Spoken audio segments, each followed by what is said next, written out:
Veľa vážený pán Majer, predkladám niekoľko listov. Myslím, že je zbytočné niečo dodať. Je na zbláznenie, keď človek uváži, že to masové umieranie neprestajne pokračuje. Správy, ktoré sme prostredníctvom kuriérov minulý týždeň dostali, sú v dejinách čosi ojedinelé. Sotva verím, že z našich priateľov ešte niekedy niekoho uvidíme. Vzhľadom na to, že každá minúta prieťahov by mohla zmariť nádej na záchranu životov, prosím vás čo najsnažnejšie, aby ste zdolali všetky technické ťažkosti tak, aby pomoc prišla ešte včas. Príslovie, kto rýchlo dáva, dvakrát dáva. Tu platí dvojnásobne.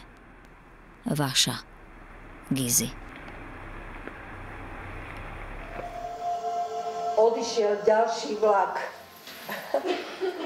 727 mužov, 637 žien, 1667 detí. A žiadne popúrenie, žiadne slzy, nikto sa nezaujíma, nič. Všetci ohluchli, celý svet. Gizi! Čo je na to najhoršie? Že keď za obrovské, ale obrovské sumy dostaneme našich ľudí cez hranice, tak nám niektorí ešte vynadajú, že nemali košer stravu. Alebo že nemohli poriadne svetiť šábe. Gizela! Giden da, Gizi! Nechaj Ty ma. si celá horúca! Nechaj ma. Horúca si! Ale ja sa nebojím. Ja to dokážem. Keby si ty vedela, ako ja do nich vidím. Všetci sú úplatní.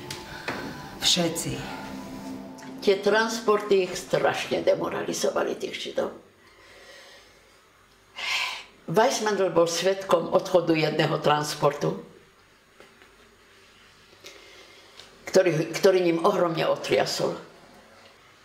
Weissmandl sa vrátil otrasený do ústredí Židov, sústredil niekoľkých a povedal: Počul som,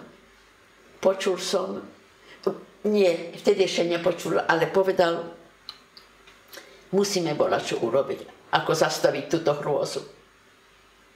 Pýtali sa čo? Povedal, není inej cesty ako podplácania. Gizi bola medzi nimi, ktorá sa pridala k tomu, že pre záchranu Židov musíme spolupracovať aj s čertom.